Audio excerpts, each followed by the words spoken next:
just taking it over from where my colleagues have left it, I watched a very senior leader in this country, Jim Orengo, senior counsel, a person I respect. We have been to the trenches together. He's in a position to know, just like I think I am, Kenyans have a lot of unanswered questions about how our late brother Raila Odinga left us. They have a lot of questions. And so Jim was very categorical. Alisema Raila aliuawa. In order to deal with that lingering issue, na tukiwa mbele ya congregation hii and before the presence of God himself, I would want to suggest pawe na thorough inquest so that Kenyans can know the truth. I can tell you that people are fighting for the soul of our late brother Raila Odinga. I was privileged to work with him very closely. Very, very closely. And I may have to write a book like Senator Malala has written a play.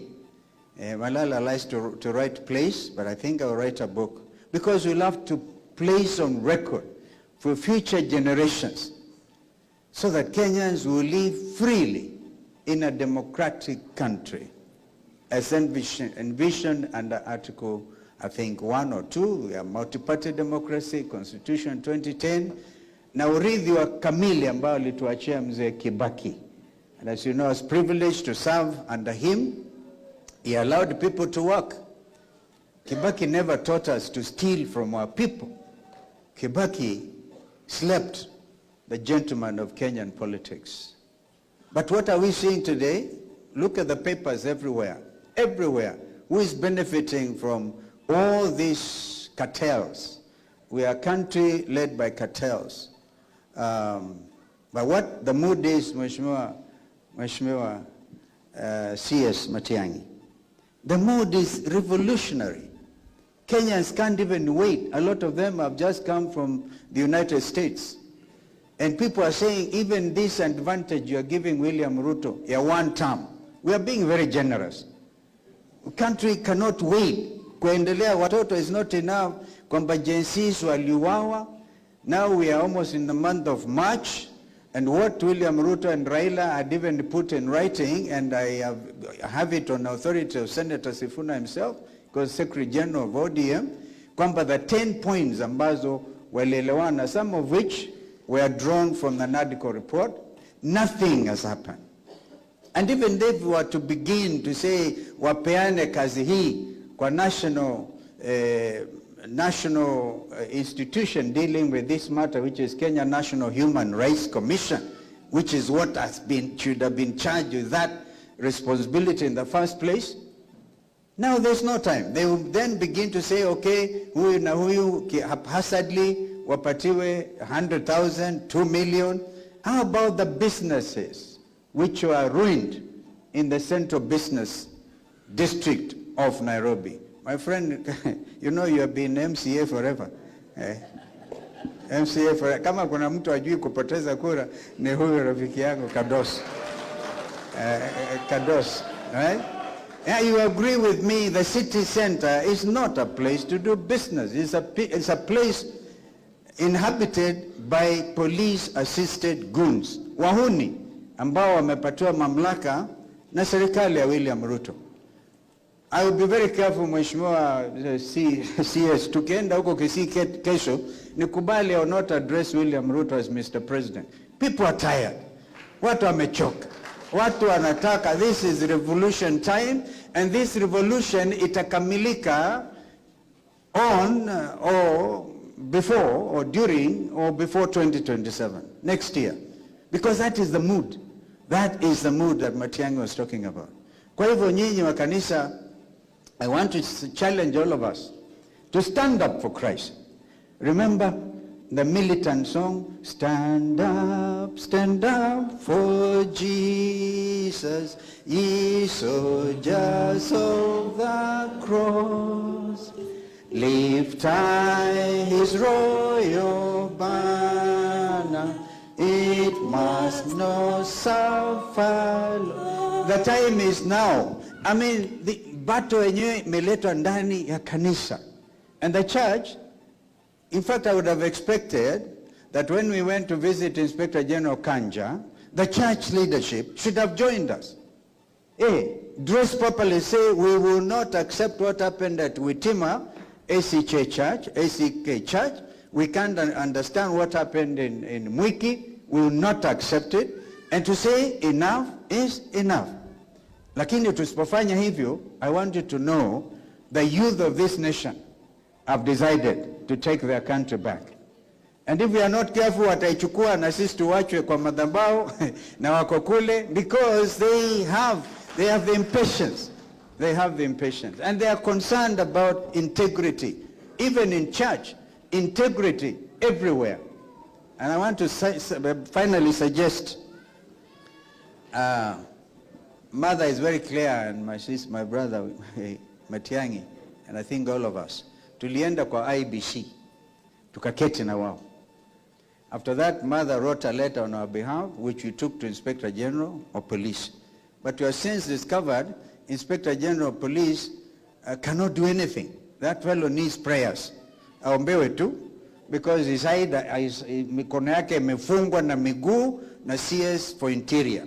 And we have a man of experience in that area. But IBC tulienda kwao. You know, now, tumekubaliana tuwe na technical team ya sisi, united alternative government. We are not saying we are opposition. We are just waiting to take over the leadership. Kama vijana watatukubalia. Okay? And that is the way we are moving forward. United alternative government. Tukawaambia hivi, we have our team, our technical team, tumepeana majina yetu. Of course they listened, wakamtoa yule Marjan, because that was very clear in our records. And also sema Smartmatic is imeleta disrepute internationally. Hata Trump mwenyewe analia juu ya mambo ya Smartmatic, metoka huko Venezuela. Kumbuka Raila used to talk about viparanga vya computer. We will not agree. Hatuwezi kukubali viparanga hiyo ya computer. And the number one thing, umetoa Marjan. Mumeruka watu wawili qualified deputy CEOs. All right? Mukachukua director Kotsu Nkuli ambaye tunajua katika petition zetu. That is a person who should not be allowed to take over as a CEO of IBC. Hiyo tunaangalia. So when we say you will not steal, Fred and my sister there, this is what we mean. There must be open recruitment of the new CEO wa IBC. Hatutakubali mtu kama anaitwa Sunkuli who was part and parcel of mambo haya Smartmatic. As a matter of fact, legally, hii maneno tumefuata kwa ndani sana. Tumegundua kwamba kuna ile inaitwa framework contract and procurement law. This thing about Smartmatic was tied to that framework. Iliisha in I think April last year. Kwa hivyo hata uchaguzi legally wa Malava na Mbere and ongoing by elections under Smartmatic is actually illegal. But we want our people also to have representatives. Kwa hivyo tunavumilia hiyo. Lakini hatutavumilia ni kwamba Smartmatic waendelee na CEO ambaye tunamjua the William Ruto wants to handpick na kumfanya yeye ndiye ata replace Marjan. We will not accept. Kwa hiyo tunaenda tena kwa IBC. We want to make it very clear tukiwa hapa. Ndio kanisa muombe vizuri, muombe mkijua the issues ambazo zitahakikisha uchaguzi ambao utakuja hivi ndio utakuweko pale uchaguzi huo, because the country is in a revolutionary mood. And this revolution will culminate in what we saw in Bangladesh last week. Vijana Bangladesh, Prime Minister mwenyewe akachukua helicopter akahamia India because he brought the wrong type of policy of funding university education in Bangladesh. Akatarokea huko. Aitwa Sheikh Hasina. Sasa wakamchukua wa Bangladesh, jeshi kwanza ikachukua Bangladesh na very very disciplined army. Agencies of Bangladesh inspired by agencies of Kenya wameleta mapinduzi. That is the mood, not just in Africa but in the whole world. So kwa maoni yangu nikamilishe ndio tuendelee. We should have no worry at all. This is a nation under God. And this is a nation that will stand for the truth all the time. So even us, in alternative, united alternative government, as we serve our people, we must be different. We must really know what is ailing them. Na sisi wenyewe tutajitahidi tuone vile tunaweza kusaidiana. So I have no doubt when William Ruto says atashinda kura by 2 million. Hey, yani hebu angalia hivi vile tulivyo, because also it's an attempt to pre-rig kuweka kwatu kwa maneno tutaenda Singapore, tutaenda wapi. Oburu ananichekesha anasema tutaenda Canaan kupitia Singapore. Because you remember his brother was saying tutaenda Canaan. Tukafika mto Jordan, tukaumwa wengine na samaki na kulikuwa crocodile wengi. Hatukuvuka, ndio what time Raila akasema anatafuta wafanye building bridges na ndugu yake Uhuru Kenyatta. Sasa wameleta mambo mengine haijulikani. The truth of the matter, if I knew my brother Raila's heart, it was not for this thing. Hawa watu wanajiita ma-expert, walikimbia kule wakateka Raila nyara, and that is the truth.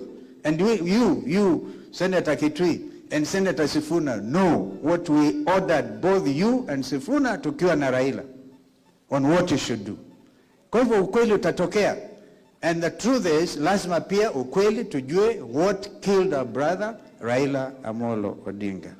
May his soul rest in peace, and may this wonderful congregation and the ministry of PCA itambaye. If I remember, I think I even started the university of PCA when I was a vice president. Kwa hivyo mambo haya ni mazuri sana. Sorry we have taken so long, but what do you expect? Wacha tuongee ile kwa hapa itutoke, ndio mtuombee. Mtuombee mkijua kina Kalonzo ana Rigiji shida yao ni nini. Na sio shida, it is the burden we have for this nation. Bwana Yesu asifiwe.